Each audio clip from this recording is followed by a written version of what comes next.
Isang mapagpalang araw po sa ating lahat at eto na. Papa Eds natin na dismaya dito kay Beyonce dahil may sinabing matanda ka na. So yan, sino ito? Talagang manggagalaiti sa galit dahil sa pagkakasabi nito mga kalingap. Kaya Papa Eds natin talagang rereklamo ito para sa pamilya ngayon ni Beyonce. At alamin natin kung ano ito. At siyempre, supportahan natin ang bawat reactor. So yun nga mga kalingap, dito nga sinabi ni Beyonce natin na matanda na daw itong si Kuya Bal, tapos nagre-reklamo pa. Parang ibig sabihin ni Beyonce dito, tumigil na sa mga kakasatsat, sa mga gawa, di ba? Pero dito mga kalingap, dismayado itong si Papa Eds natin. Siyempre, kung sinabihan ni Beyonce si Kuya Bal ng ganong bagay, pero hindi naman tinatapakan ang pagkatao ni Beyonce natin. Eh sino ba naman ngayon si Beyonce? Diba? Si Beyonce, mukhang pera. Doon pa lang, talo na eh. Diba mga kalingap?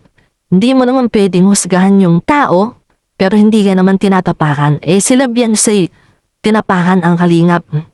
Na kumbaga pinarahan lamang tapos umalis gumawa ng isyo. Diba doon pa lamang mas nakakahiya yun mga kalingap? Kaya dito, dismayado talaga itong si Papa Eds natin. Kaya talagang umiiwas ngayon dahil hindi maganda ang nakikitang ugali dito kay Beyonce. Kaya pala sabi ni Papa Eds natin na nilalayuan na siya ngayon ng tropa o kaibigan niya, classmate niya. Dahil nga sa nangyayari ngayon kung nakikitang ugali ng pamilya ni Beyonce at lalo na si Beyonce natin.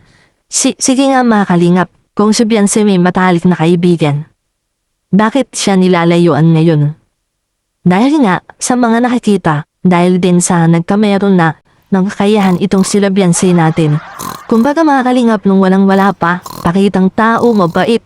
Yung nagkameron na dahil meron ng ilalabas, naging mayabang na at kakaiba na yung mga pinapakita.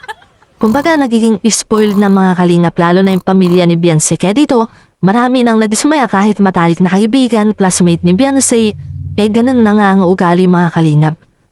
Kahit naman siguro, di ba, na kayo yung nasa ganung kalagayan, na matagal niyo kilala pero yung pagkatao pala, may tinatago pa ng lihim, lalo na yung nagkameron. Kaya siguro dito, talagang umistap na din si Papa Eds natin, at lalo na yung iba, na hindi na rin ipinaglaban, dahil nga siguro napapansin na yung ugali ni Beyonce natin na napakasama nga mga kalingap. At dito, alam ko naman mga kalingap na marami ang tinutulungan ng kalingap, pero ito si Beyonce ang nag-work at marami ang sumuporta dahil nga sa kabutihan, pero sa dulo pala, hindi pala maganda yung ugali. Diba dun palang talo na?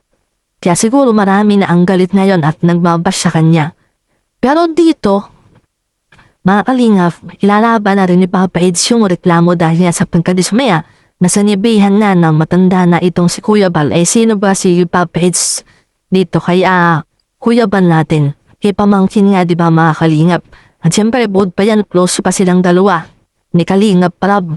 Kaya talaga hindi pwedeng hahayaan lamang ni Papa Eds at gusto ni Papa Eds na panagutan itong si Beyonce natin sa mga pinagsasabi niya at irereklamo niya ito. Once na magharap na sila sa korte. Na kumbaga para kay Papa Eds siya yung nanliliit sa mga ginagawa po ni Beyonce. Bumaba yung tingin niya sa pagkatao ni Beyonce dahil nga po sa mga patuloy siyang nakikinig sa mga taong wala namang naitulong sa kanya. At kahit sino naman mga kalingap ay talagang hindi magugustuhan yung ganitong asal ni Beyonce. Dahil yung pong time sa live at vlog ni Beyonce na napapanood po natin, tuwang-tuwa pa na niloloko at pinariringgan pa si Kuya Bal, diba? At syempre magpakitang gilas man yung kanyang mga sponsor sa ngayon. Ano man po yung ipagkaloob po nila, kahit ano pa ang gawin, talagang hindi na mawawala sa tatak ng isip ng tao na ang kalingap talaga yung nagbigay ng magandang buhay para kay Beyonce. Nakakalungkot lamang po mga kalingap, hindi po ito pinahalagahan ni Beyonce bagkos kinukutya pa at patuloy na binabastos si Kuya Bal. Sa ngayon para kay Papa Eds, siya naman yung babawi, susuportahan niya si Kuya Bal, si Kalingap Prab. Kaya abangan po natin ito mga kalingap.